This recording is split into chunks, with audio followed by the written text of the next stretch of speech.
الحمد لله رب العالمين والصلاة والسلام على أشرف الأنبياء والمرسلين أما بعد فأعوذ بالله من الشيطان الرجيم من همزه ونفخه ونفثه بسم الله الرحمن الرحيم رب اشرح لي صدري ويسر لي أمري واحلل عقدة من لساني يفقهوا قولي اللهم انفعنا بما علمتنا وعلمنا ما ينفعنا وزدنا علما فبشر عباد الذين يستمعون القول فيتبعون أحسنه أولئك الذين هداهم الله وأولئك هم أولو الألباب أعوذ بالله من الشيطان الرجيم بسم الله الرحمن الرحيم وعلى الله قصد السبيل ومنها جائر ولو شاء لهداكم أجمعين وعلى الله قصد السبيل اور اللہ پر ہی ہے قصد السبیل سیدھا رستہ ومنها جائر اور ان میں یعنی ان رستوں میں جائر ٹیڑے بھی ہیں وعلی اللہ قصد السبیل اور اللہ پر ہی ہے قصد السبیل سیدھا رستہ یعنی سیدھے رستے کا بیان اور سیدھے رستے کا بیان اللہ پر ہی ہے، یعنی اللہ کی ذمہ داری ہے کہ اللہ سیدھا رستہ بتا دیں، اور اللہ نے یہ کام کیا ہے، اللہ نے اپنی ذمہ داری پوری کی ہے۔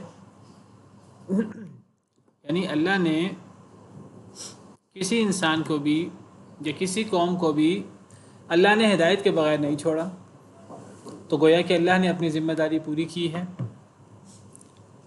اللہ نے سیدھا رستہ بھی بتا دیا ہے اور اللہ نے یہ بھی بتا دیا کہ کون سا غلط رستہ ہے، اور سیدھے رستے کی تم نے پیروی کرنی ہے اور غلط رستے سے تم نے بچنا ہے۔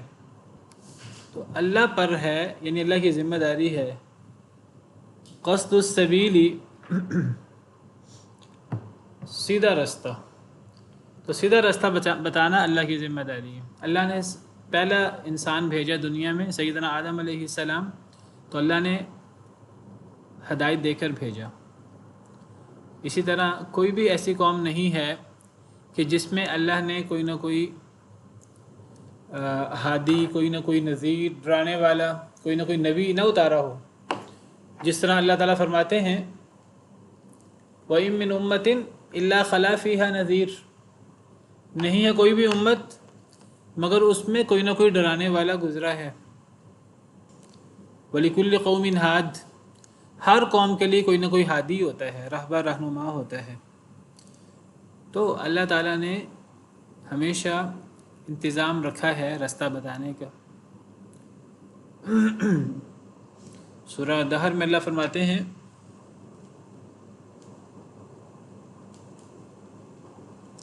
اِنَّا هَدَيْنَاهُ السَّبِيلَ اِمَّا شَاكِرًا وَإِمَّا كَفُورًا، کہ رستے کی ہم نے ہدایت دی ہے انسان کو رستے کی۔ اب انسان چاہے تو شکر گزار بنے، چاہے نہ شکرہ بنے، تو رستے کی ہدایت اللہ نے دی ہے۔ اسی طرح سورہ بلد میں وَهَدَيْنَاهُ النَّجْدَيْنِ، ہم نے انسان کو دو رستوں کی ہدایت دی۔ اب انسان کی مرضی ہے سیدھے رستے پر چلے یا ٹیڑھے رستے پر چلے۔ تو اللہ نے سیدھا رستہ، اللہ پر ذمہ داری ہے سیدھا رستہ بتانے کی، اور اللہ نے بتا دیا ہے اپنے نبیوں کے ذریعے، اپنی وحی کے ذریعے۔ وَمِنْهَا جائر، اور ان میں ان رستوں میں جائر ٹیڑھے بھی ہیں، اور یہ بھی اللہ نے بتا دیا ہے کہ کون سا رستہ سیدھا ہے، کون سا رستہ ٹیڑھا ہے۔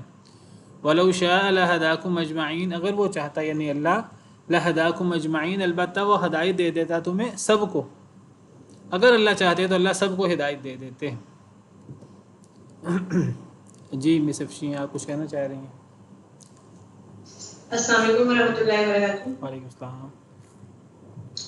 میں نے وہ کل جو آپ سمجھا رہے تھے، مجھے سمجھ نہیں آئی تھی، مجھے ذرا پلیز دوبارہ بتا دیں گے آپ جو قیامت والی آپ کی بات کرتی ہے، قیامت قریب ہے، تو اگر جیسے ہم سے کوئی پوچھتا تو ہمیں کیا اس کے بارے میں اس کا کیا جواب ہے؟ دیکھیے، ایک تو اس کا جواب وہی جو آپ لوگوں نے بیان کیا تھا کہ اس کا تعلق ہماری موت سے ہے، تو وہ تو واضح ہے بالکل، لیکن اگر ہم اس سے قیامت ہی مراد لیں تو اس کا جواب یہ ہے کہ اس کا تعلق ہمارے ایمان اور یقین سے ہے۔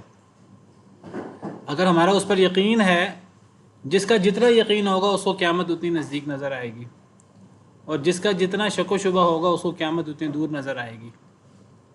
اور اس کی دلیل کیا ہے؟ اس کی دلیل میں نے آپ کے سامنے سورہ معارج کی آیت پڑھی تھی، انہم یرونہ بعیدا ونراہ قریبا، کہ کفار قیامت کو دور خیال کرتے ہیں، یا دور سے مراد ہے ناممکن الوقوع، وہ سمجھتے ہیں کہ وہ واقع ہی نہیں ہوگی، شکوک و شبہات کی وجہ سے اللہ کے وعدوں پر۔ وَنَرَاهُ قریبا، اور ہم اسے قریب خیال کرتے ہیں، ہم سے مراد مسلمان۔ تو گویا کہ قیامت کی بات کریں، قیامت کے دن کی، جس دن زمین میں زلزلہ آ جائے گا، بھونچال آ جائے گا، جس دن زمین آسمان پہاڑ ریزہ ریزہ ہو جائیں گے، پھٹ جائیں گے، تو وہ دن بھی قریب ہے۔ اب وہ قریب ہے تو وہ اب اتنا لمبا عرصہ گزر گیا پھر بھی قریب ہے، جی پھر بھی قریب ہے، کیونکہ اس کا تعلق ہمارے ایمان اور یقین سے ہے۔ جو چیز ہمارے ایمان اور یقین میں ہو وہ قریب ہوتی ہے، اور عربوں کا محاورہ ہے کل ما آت فہو قریب، یہ میں نے بتایا تھا کل۔ جی، یعنی اگر میرا یقین ہے تو وہ نزدیک، اگر میرا یقین نہیں ہے تو ہمارا، یعنی نبیوں کا اور جو یعنی بہت نیک لوگ ہیں، ان کے لیے آپ سمجھیے کہ قیامت جو ہے وہ پلک جھپکنے سے بھی زیادہ قریب ہے۔ یہی غیب ہونا چاہیے۔ وَلِلَّهِ غیب السماوات، یعنی غیب پر یقین اسی کو کہیں گے۔ وَلِلَّهِ غیب السماوات والارض وما امر الساعة الا كلمح البصر او هو اقرب، اور اللہ ہی کے لیے غیب ہے آسمانوں کا اور زمین کا، اور نہیں ہے قیامت کا معاملہ مگر پلک جھپکنے کی طرح، بلکہ اس سے بھی زیادہ قریب۔ ان اللہ علی کل شیء قدیر، بے شک اللہ تعالیٰ ہر شے پر قدرت رکھتے ہیں۔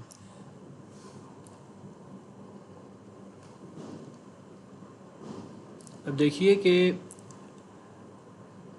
جو لوگ دنیا اور دنیا کے پیچھے لگ جاتے ہیں نا، اللہ کہتے ہیں وہ لوگ قیامت کا انکار کر دیتے ہیں، چاہے وہ یعنی ان کے اندر کوئی قیامت کا تصور موجود ہو، چاہے وہ اہل کتاب میں سے ہوں یا ایسے لوگوں میں سے ہوں جن کا آخرت کا تصور موجود ہے ان کے ہاں، لیکن وہ لوگ بھی جب دنیا اور دنیا داری میں لگ جاتے ہیں تو آپ سمجھیے کہ وہ زبان حال سے وہ انکار کر دیتے ہیں قیامت کا۔ جیسے اللہ فرماتے ہیں سورہ ہمزہ میں، وَيْلٌ لِكُلِّ هُمَزَةٍ لُمَزَةٍ الَّذِي جَمَعَ مَالًا وَعَدَّدَهُ، ویل ہے ہر اس شخص کے لیے جو تانے دیتا ہے، الزام لگاتا ہے آنکھوں سے یا زبان سے، الَّذِي جَمَعَ مَالًا وَعَدَّدَهُ، جو مال کو جمع کرتا ہے اور وہ اسے گنتا رہتا ہے۔ ابھی اس آیت کریمہ میں اللہ نے مذمت کی اس شخص سے جو مال کو بہت جمع کرتا ہے اور مال کو گنتا رہتا ہے، یعنی اس کا مطمع نظر دنیا ہے۔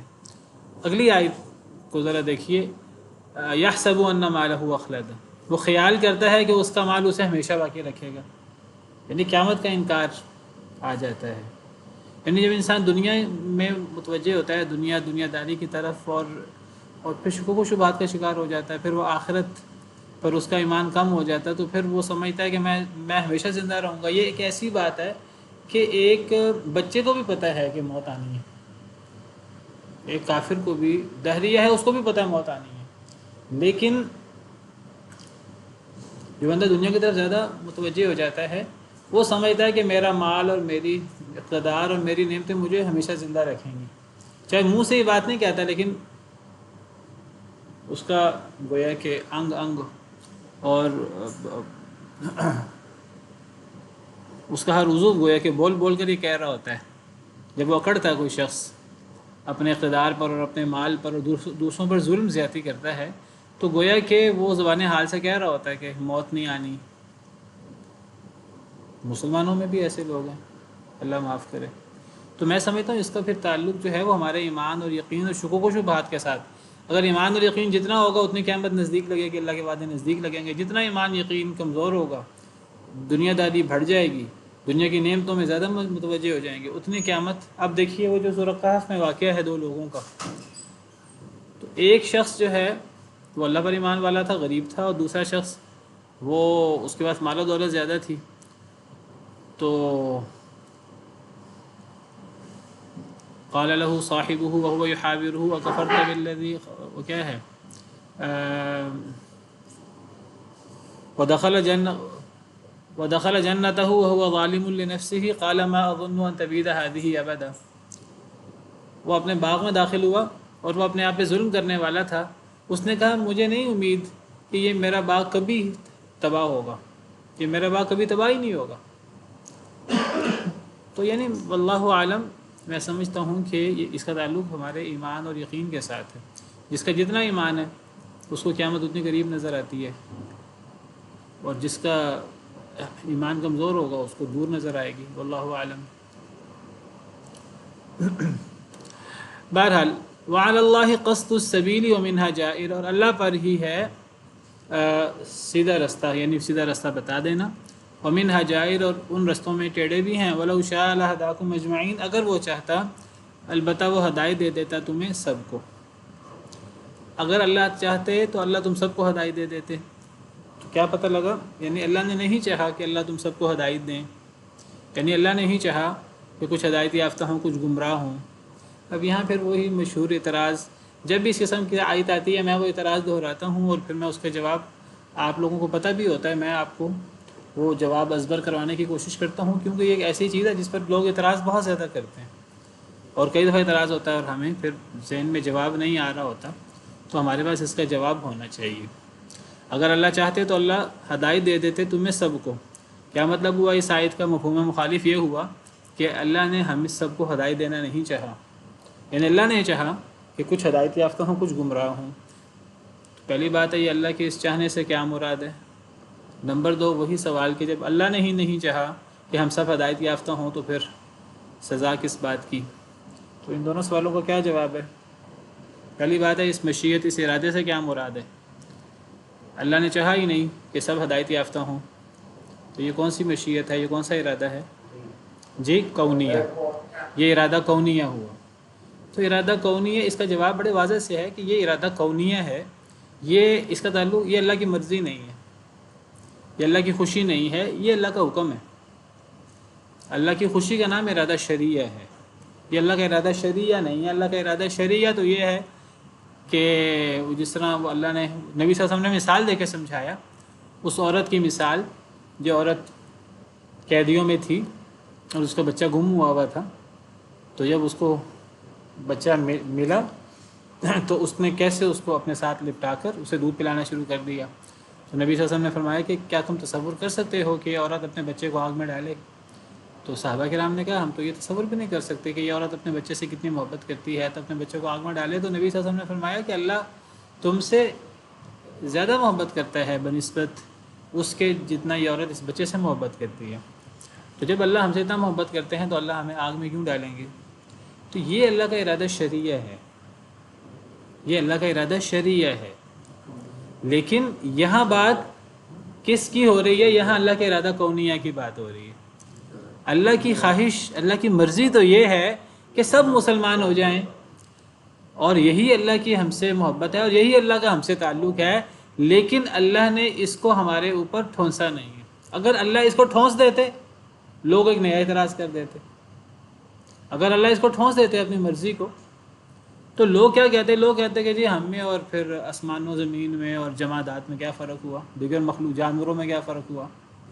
یہی تو اللہ نے فرق کیا ہے، یہی تو فرق ہے انسانوں جنوں کا اور باقی مخلوقات کا. اور یہی اللہ نے ایک مقام دیا ہے انسانوں اور جنوں کو کہ اللہ نے وہ جو امانت اللہ نے پیش کی تھی آسمانوں زمین اور پہاڑوں پر، وہ ڈر گئے تھے اور انہوں نے اس امانت کو نہیں اٹھایا، انسان نے اٹھا لی ہے.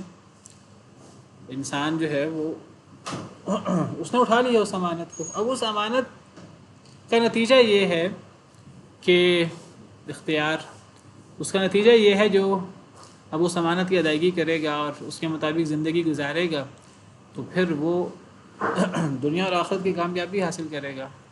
اور جو اس امانت میں خیانت کرے گا تو وہ پھر اس کی زندگی جانوروں سے بدتر ہوگی. اس کی آخرت جو اصل زندگی ہے ہمیشہ ہمیشہ کے لیے، پھر وہ تباہ و برباد ہو جائے گی. تو یہ کوئی اللہ کی طرف سے ظلم نہیں ہے، یہ اللہ کی طرف سے کوئی زیادتی نہیں ہے، یہ اللہ کا ارادہ کونیہ ہے اگر اللہ ہمیں اختیار نہ دیتے تو لوگ ایک نیا اعتراض کر دیتے، لوگ کہتے کہ ہم تو مجبور ہیں، اور پھر اگر اللہ تعالیٰ اختیار نہ دیتے ہمیں، جنت جہنم بھی نہ ہوتی۔ یہ جنت جہنم کا وجود ہی اختیار دینے کا نتیجہ ہے۔ پھر جنت جہنم نہ ہوتی، جس طرح فرشتوں کے لیے جنت جہنم نہیں ہے، آسمان و زمین دیگر مخلوقات کے لیے جنت جہنم نہیں ہے، نہ جزا ہے نہ سزا ہے۔ تو یہ اللہ کا عادلانہ فیصلہ ہے۔ اللہ نے انسانوں اور جنوں کو باقی مخلوقات سے فرق کر دیا۔ تو اگر اللہ چاہتے تو اللہ سب کو ہدایت دے دیتے، یعنی تب کیا ہوتا، تب اللہ کا ارادہ شرعیہ وہی ارادہ کونیہ پر حاوی ہو جاتا، اور گویا کہ ہم سب اللہ کے ارادہ شرعیہ کے پابند ہو جاتے اور ہمارا اختیار ختم ہو جاتا۔ لیکن اللہ نے ایسا نہیں چاہا، بلکہ اللہ نے چاہا کہ انسانوں اور جنوں کا معاملہ مختلف ہو، اور اللہ نے انسانوں اور جنوں کو اختیار دیا، اس کا اللہ یہاں ذکر کر رہے ہیں۔ اب وہ لوگ جو یہ اعتراض کرتے ہیں بعض دفعہ، اب دیکھیں جنہوں نے اعتراض کرنا ہے وہ اعتراض سوچے سمجھے بغیر کرتے ہیں، یہ باقاعدہ سوچ سمجھ کر بھی لوگ اعتراض کرتے ہیں۔ جنہوں نے اعتراض کرنا ہے وہ اللہ کی ہر بات پہ اعتراض کریں گے۔ اب لوگ اعتراض کرتے ہیں جی اللہ تعالیٰ بھی ہمیں فرشتوں کی طرح بنا دیتے، اللہ تعالیٰ نے ہمارے لیے کیوں جہنم رکھی ہے، اور کیوں یہ رکھا ہے، اور کیوں یہ رکھا ہے۔ جس نے اعتراض کرنا ہے پھر وہ تو اعتراض جو ہے وہ کر دیتا ہے، لیکن یہ اعتراض کرنا تو پھر اللہ کا دیکھیں کوئی فیصلہ ظلم پر مبنی نہیں ہے، اللہ کے سارے فیصلے عدل پر مبنی ہیں۔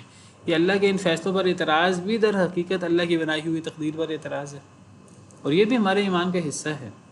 دیکھیے بحیثیت مسلمان ہمارے ایمان کا حصہ ہے کہ ہم اللہ کے فیصلوں کو پہلے تو ہم یہ تسلیم کریں اللہ کے بارے میں، اللہ کا کوئی فیصلہ ظلم پر مبنی نہیں ہے، ہمارے ایمان کا حصہ ہے۔ اگر ہم یہ سوچنا شروع کر دیں کہ اللہ کے کوئی ایسے فیصلے ہیں جو ناانصافی پر مبنی ہیں، تو یہ کفر ہے صریح، اللہ معاف کرے۔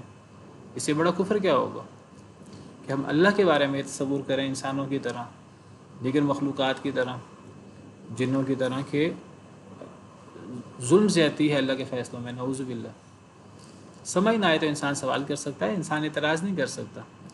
یہ ہمارے ایمان کا حصہ ہے، اور جو ایمان کا تعلق تقدیر کے ساتھ بھی ہے، اللہ کے فیصلوں کو ماننے کے ساتھ، ایمان باللہ، ایمان بالملائکہ، ایمان بالکتب، ایمان بالرسل، ایمان بالیوم الآخر، اور ایمان بالقدر۔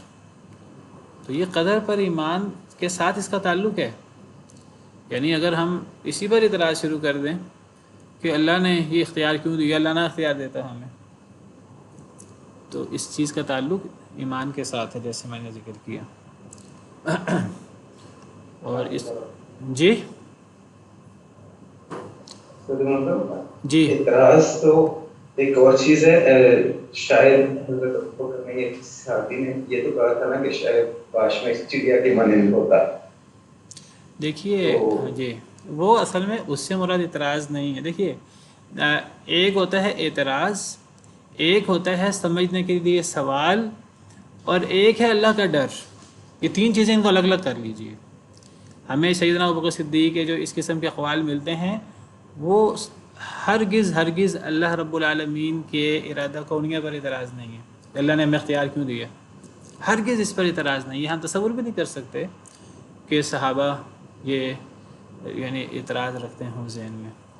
یہ اصل میں جو اللہ کا ڈر ہے، اور اللہ کا ڈر جس میں جتنا زیادہ ہوتا ہے وہ اتنا زیادہ اللہ کے قریب ہوتا ہے۔ جب ساتھ امید بھی ہو، ایمان امید اور خوف کے درمیان ہے، تو نبیوں کا ڈر اللہ سے سب سے زیادہ ہوتا ہے، اور پھر نبیوں کے بعد سب سے زیادہ ڈر جو نبیوں کو سب سے زیادہ قریب ہیں۔ تو یہ سیدنا ابوبکر صدیق کا یہ قول، یا حضرت عمر کے بارے میں آتا ہے کہ وہ کہتے ہیں اگر مجھے پتہ لگے دنیا میں ایک ہی شخص جو ہے وہ جنت میں جائے گا، ایک ہی شخص جہنم میں جائے گا، تو مجھے ڈر ہے کہ وہ میں ہوں گا۔ یا حضرت عمر کا یہ کہنا جب ان کو زخمی کیا گیا، ان پہ حملہ کیا گیا، کہ اگر میں بین بچ گیا تو میں سمجھوں گا میں کامیاب ہو گیا۔ تو اس قسم کے اقوال جو ہیں، اس سے اصل میں وہ جو ان کے دل میں اللہ کا ڈر تھا وہ اس کا اظہار ہوتا ہے۔ یہ کوئی اعتراض نہیں ہے اللہ رب العالمین کے اختیار دینے پر۔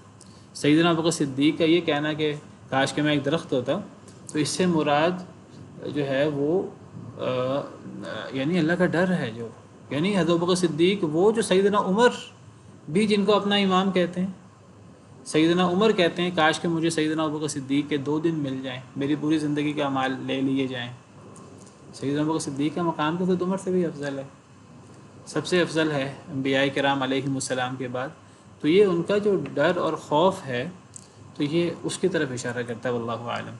اچھا، یہ سوال بھی ملتا ہے ہمیں اس بارے میں، اور میں پہلے کئی دفعہ کہہ چکا ہوں، سوال ایک الگ چیز ہے اور اعتراض ایک الگ چیز ہے۔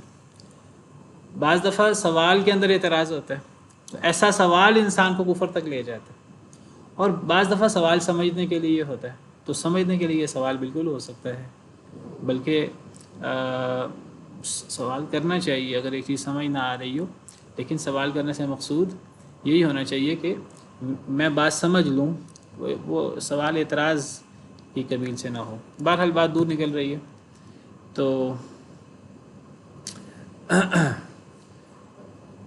اللہ نے جب ہمیں اختیار دے دیے ہے، اب ہمارا اس پر ایمان ہے، اور ہمیں یہ سمجھ لینا چاہیے کہ اللہ کا فیصلہ ہے اور اللہ کا بہترین فیصلہ ہے، اور اس میں کوئی ظلم زیادتی نہیں ہے۔ اب جو جنت میں جائیں گے وہ اپنے عمل کی وجہ سے نہیں جائیں گے، اگرچہ بنیاد عمل بنے گا ان کا، لیکن اللہ کی رحمت سے جنت میں جائیں گے۔ اور جو جہنم میں جائیں گے تو وہ جو ہے وہ اپنے اعمال کی وجہ سے جہنم میں جائیں گے، اپنی وجہ سے جہنم میں جائیں گے، اللہ نے کسی پر کوئی ظلم نہیں کیا ہوگا۔ هو الذي انزل من السماء ماء لكم منه شراب ومنه شجر فيه تسيمون، وہ ذات ہے جس نے نازل کیا بلندی سے پانی تمہارے لیے، اس میں سے پینا بھی ہے، ومنه شجر، اور اس میں درخت بھی ہیں، فيه تسيمون، جس میں تم چراتے ہو۔ تو اللہ تعالیٰ اپنی، یعنی اس صورت کا میں نے بتایا تھا، اس صورت کا موضوع اللہ کے انعامات ہیں۔ یہ سارے انعامات اللہ فرماتے ہیں اللہ کرتے ہیں، جس سے اللہ کی توحید ربوبیت ثابت ہوتی ہے۔ تو اس سے گویا کہ جب توحید ربوبیت ثابت ہوتی ہے، جس کو کفار مشرکین بھی مانتے تھے کہ یہ صرف اللہ وحدہ لا شریک کرنے والے ہیں، تو اس سے گویا کہ اللہ تعالیٰ توحید الوہیت کو ثابت کر رہے ہیں کہ عبادت بھی پھر اللہ کی ہونی چاہیے۔ تو اللہ اپنے انعامات میں سے بڑے بڑے انعامات، جن میں بارش کا ذکر کر رہے ہیں، بارش اور بارش سے ہونے والے فوائد۔ تو بارش برسانے والا اللہ وحدہ لا شریک ہے، اور اس بارش سے تم پانی پیتے ہو، اور اسی بارش کی وجہ سے درخت بھی ہوتے ہیں، جس میں تم جانور بھی چراتے ہو، جن جانوروں کا پیچھے ذکر ہوا۔ یہ ساری اللہ کی نعمتیں ہیں، اور اس طرح صرف اللہ کی طرف سے۔ ينبت لكم به الزرع والزيتون والنخيل والأعناب ومن كل الثمرات، وہ اگاتا ہے یعنی اللہ رب العالمین تمہارے لیے بھی، اس کے ذریعے، اس پانی کے ذریعے، الزرع کھیتی کو، والزیتون اور زیتون کو، والنخیل اور کھجور کو، والاعناب اور انگور کو۔ موٹے موٹے اللہ تعالیٰ نے کھیتی کا ذکر کر دیا، کھیتی میں ساری چیزیں آ گئیں، ساری فصلیں آ گئیں، اور پھر پھلوں میں سے خاص پھلوں کا ذکر کر دیا، خاص طور پہ وہ جو عربوں کے ہاں اس دور میں مشہور تھے، کھجور، انگور اور زیتون۔ ومن کل الثمرات، اور ہر قسم کے پھل، دیگر پھل بھی سارے۔ تو یہ ساری فصلیں، سارے پھل، یہ اس پانی کی وجہ سے ہیں، اور یہ پانی برسانے والا سراسر اللہ ہے، اللہ وحدہ لا شریک ہے، اور اس کو مشرکین بھی مانتے ہیں، جس طرح سورہ عنکبوت میں ہے، وَلَئِن سَأَلْتَهُم مَّن نَّزَّلَ مِنَ السَّمَاءِ مَاءً، اے نبی اگر آپ ان سے سوال کریں کہ آسمان سے پانی کس نے نازل کیا ہے، فَأَحْيَا بِهِ الْأَرْضَ بَعْدَ مَوْتِهَا لَيَقُولُنَّ اللَّهُ، پھر اس پانی کے ذریعے زمین کو مردہ ہونے کے بعد زندہ کس نے کیا، تو یہ ضرور سب کہیں گے، مشرکین بیک زبان کہیں گے اللہ نے۔ قُلِ الْحَمْدُلِلَّہ، کہہ دیجئے تمام تعریفیں اللہ کی ہیں، یعنی الحمدللہ کہہ دیجئے کہ یہ وہ مشرکین جو شرک کرنے والے ہیں، سب سے زیادہ شرک کرنے والے ہیں، وہی مشرکین انجانے میں یعنی اللہ کی عظمت کی بات بھی کر رہے ہیں، لیکن وہاں سے شیطان نے ورق لایا ہوا ہے۔ یہاں سے کہہ رہے ہیں کہ ربوبیت میں اللہ ایک ہے، یعنی بارش برسانے میں، بارش برسانا یہ اللہ کا انعام ہے، یہ توحید ربوبیت ہے۔ تو جب ربوبیت میں اللہ ایک ہے تو اس کا نتیجہ یہ ہونا چاہیے الوہیت میں اللہ ایک ہو، لیکن یہاں شیطان کے وسوسے میں آ کر وہ عبادت میں اوروں کو شریک کر دیتے ہیں۔ ان فی ذلک لآیۃ لقوم یتفکرون، بے شک اس میں نشانی ہے، البتہ نشانی ہے اس قوم کے لیے جو بہت غور و فکر کرتی ہے۔ تو یہ نشانیاں تو جگہ جگہ بکھری ہوئی ہیں، لیکن ان نشانیوں میں جو غور کرے گا سچے دل کے ساتھ ہدایت حاصل کرنے کے لیے، تو اس کو نشانی ایک نہیں، اس کو ہزاروں نشانیاں ملیں گی، ایک ایک چیز میں نشانی ملے گی، جس سے اس کو اللہ کی پہچان ہوگی، اللہ کی عظمت۔ توحید الوہیت پر اس کا ایمان بڑھے گا۔ وَسَخَّرَ لَكُمُ اللَّيْلَ وَالنَّهَارَ وَالشَّمْسَ وَالْقَمَرَ، اس نے مسخر کیا تمہارے لیے رات کو اور دن کو، وَالشَّمْسَ وَالْقَمَرَ اور سورج اور چاند کو۔ تو دیگر مخلوقات ساری وہ اللہ نے پیدا کی ہیں اور اللہ نے انسان کے لیے مسخر کی ہیں۔ اس کائنات کی ہر چیز انسان کے لیے مسخر ہے۔ انسان کے لیے مسخر کا مطلب یہ ہے کہ انسان ان چیزوں سے فائدہ اٹھاتا ہے۔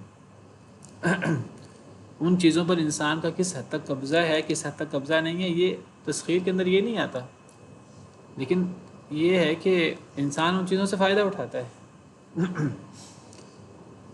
سورج، چاند، ستارے، دن رات، پہاڑ، سمندر، ہر چیز سے انسان فائدہ اٹھا رہا ہے۔ یہ سب اللہ کی بڑی بڑی نشانیاں ہیں اور اس پر تفصیل سے بات ہو چکی ہے، اور قرآن کریم کا یہ ایک بڑا موضوع ہے دلچسپ۔ قرآن کریم اکثر یہ بڑی بڑی نشانیاں بیان کرتا ہے، اور اس سے اصل میں اللہ کی عظمت اور اللہ کی توحید ربوبیت ثابت ہوتی ہے، اور اس سے پھر اللہ کی توحید الوہیت ثابت ہوتی ہے۔ یہ قرآن کریم کا یہ عام موضوع ہے۔ قرآن کریم اکثر یہ بڑی بڑی مخلوقات کا ذکر کرتا ہے، اور کس طرح اللہ نے ان مخلوقات کو انسانوں کے لیے مسخر کیا ہے، اور یہ سارا کا سارا انعام ہے اللہ کی طرف سے، انسان کا استحقاق نہیں ہے، اللہ نے انسان پر انعام کیا ہے۔ جب انعام کرنے والا اللہ اکیلا ہے توحید ربوبیت، تو پھر عبادت میں بھی اللہ وحدہ لا شریک کی عبادت ہونی چاہیے۔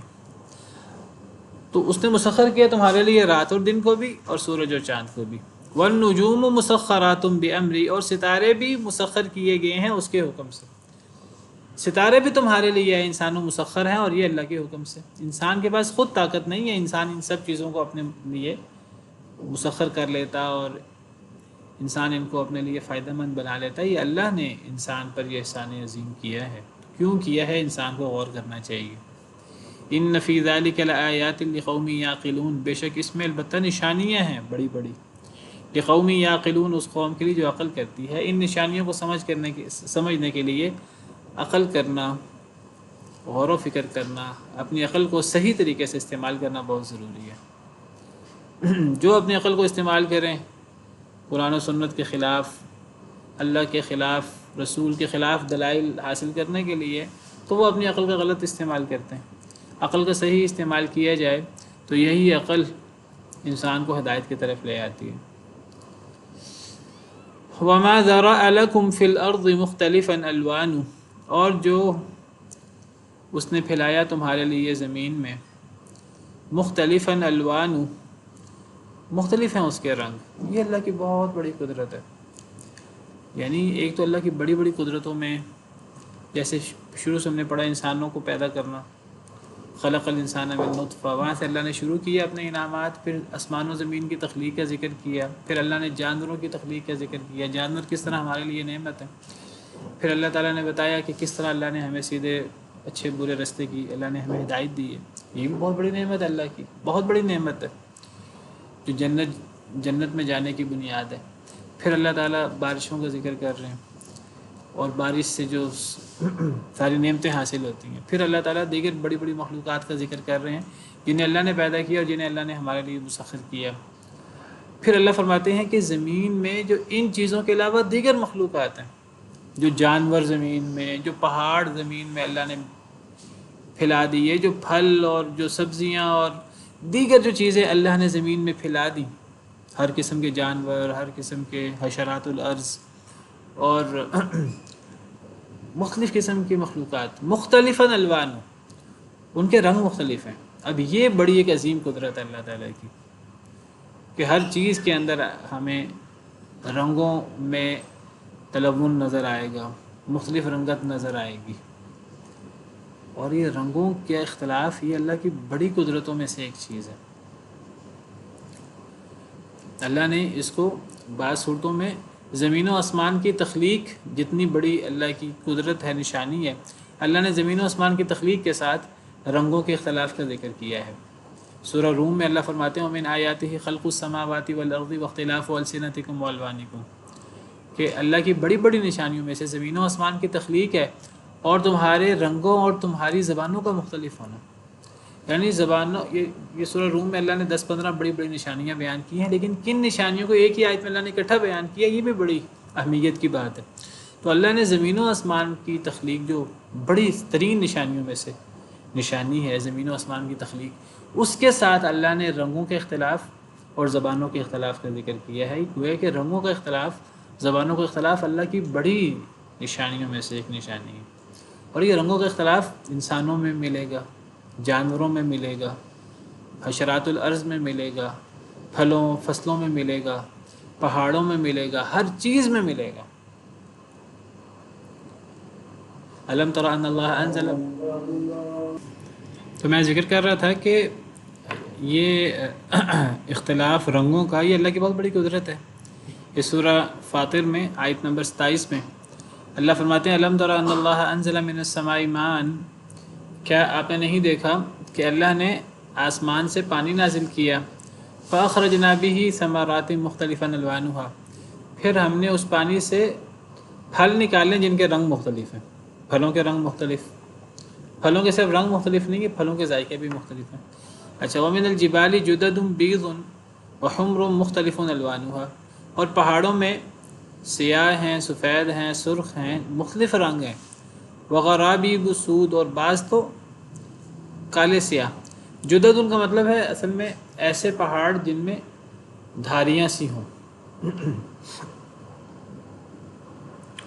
تو بیض سفید، حمر سرخ، مختلف رنگ کے پہاڑوں میں، وغرابیب سود اس سے مراد کالے سیاہ، بعض کالے سیاہ ہیں، پہاڑوں میں بھی مختلف رنگ ہیں، ومن الناس والدواب والانعام، اور لوگوں میں بھی مختلف رنگ ہیں، والدواب اور جانوروں میں بھی، والانعام اور بہیمۃ الانعام میں بھی، مختلف الوانہ کذالک، اسی طرح مختلف رنگ ہے۔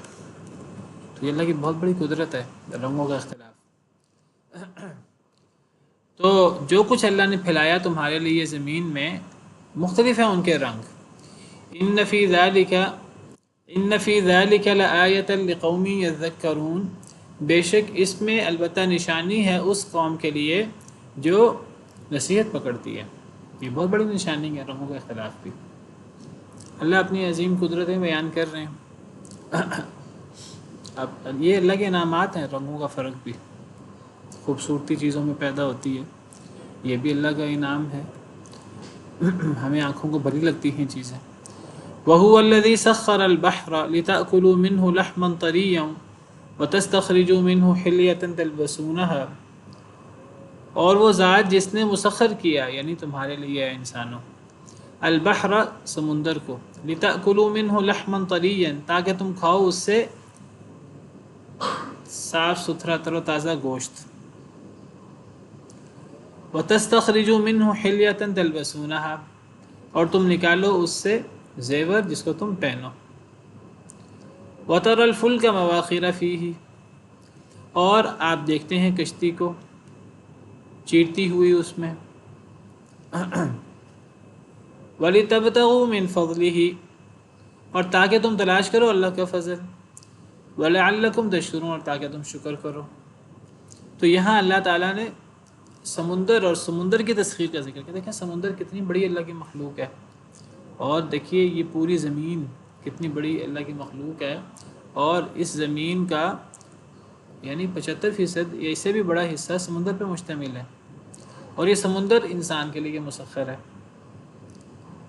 یعنی یہ مطلب نہیں ہے کہ انسان سمندر کے اوپر قابو پا سکتا ہے اور سمندر انسان کے کنٹرول میں ہے، نہیں، لیکن سمندر کی نعمتوں سے انسان فائدہ اٹھاتا ہے، اور سمندر کو اللہ نے انسان کے لیے فائدہ مند بنایا ہے۔ انسان سمندر سے کیسے فائدہ اٹھاتا ہے، یہاں بڑے بڑے 3 فائدے بیان کیے گئے ہیں سمندر کے۔ کیا 3 بڑے بڑے فائدے بیان کیے؟ ایک تو اس سے گوشت حاصل ہوتا ہے مچھلی کا، اور اس مچھلی کو ذبح کرنے کی اور وہ ان تکلفات کی ضرورت نہیں ہے۔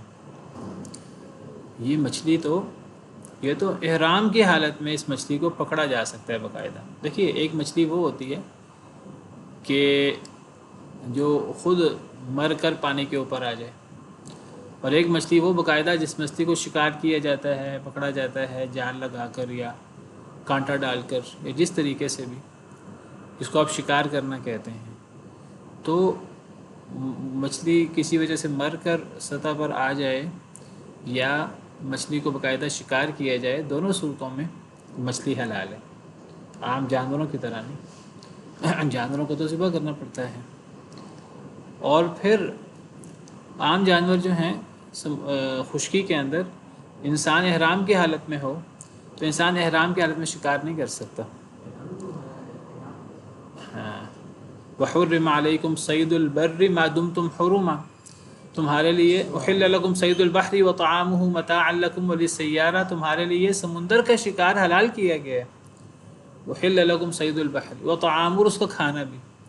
ایک سمندر کا شکار ہے، ایک سمندر کا کھانا، دونوں میں فرق ہے۔ سمندر کا شکار وہ ہے جن مچھلیوں کو باقاعدہ شکار کیا جاتا ہے کانٹا لگا کر یا جال لگا کر، اور سمندر کے کھانے سے مراد وہ جو خود بخود مچھلیاں مر کر اوپر آ جائیں۔ متاعا لکم وللسیارہ، فائدہ ہے تمہارے لیے بھی اور مسافروں کے لیے بھی۔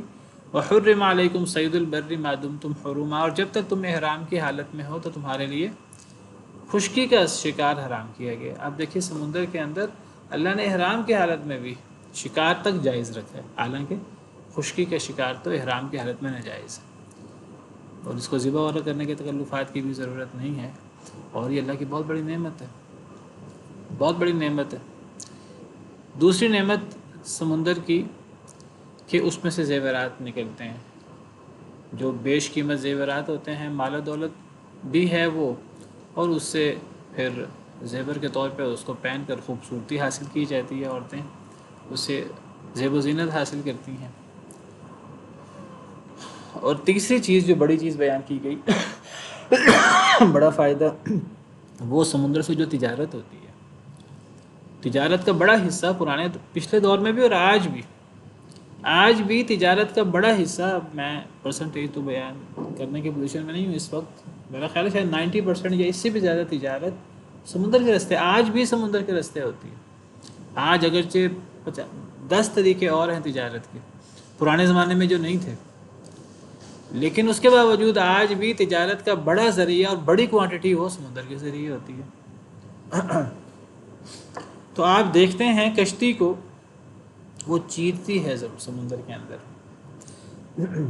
یعنی کس طرح سمندر کے سینے کو چیر کر جو ہے وہ کشتی چلتی ہے، اور کشتی وہ کوئی بہت بڑی نہیں ہے، چاہے بڑے بڑے جہاز کیوں نہ ہوں، وہ سمندر کے مقابلے میں بہت بڑے نہیں ہیں، وہ سمندر کے مقابلے میں تنکے کسی حیثیت نہیں رکھتے۔ بڑے بڑے ٹائٹینک بھی سمندر کے مقابلے میں جب سمندر میں طغیانی آ جائے تو کوئی حیثیت نہیں رکھتے، لیکن کس طرح اللہ نے سسٹم بنایا ہے اور کس طرح انسان جو ہے وہ کشتی بناتا ہے، اللہ کے دیے ہوئے، انسان خود اللہ کی مخلوق ہے، انسان کا عمل اللہ کی مخلوق ہے، انسان کا ذہن اللہ کی مخلوق ہے، انسان اس سے وہ بناتا ہے جہاز، اور وہ اللہ کے بنائے ہوئے سسٹم اور اللہ کے حکم سے وہ جہاز سمندر میں چلتے ہیں۔ اگر اللہ ہوائیں بند کر دیں یا اللہ وہ اپنے سسٹم ختم کر دیں تو یہ جہاز سمندر کے اندر ایک قدم بھی آگے نہ چل سکیں۔ تو آپ دیکھتے ہیں کشتی کو کہ وہ چیرتی ہے سمندر کے اندر، وَلِتَبْتَغُوا مِنْ فَضْلِهِ، تاکہ تم اللہ کا فضل تلاش کرو، تاکہ تجارت تم کر سکو، امپورٹ ایکسپورٹ اور دیگر چیزیں ہو سکیں۔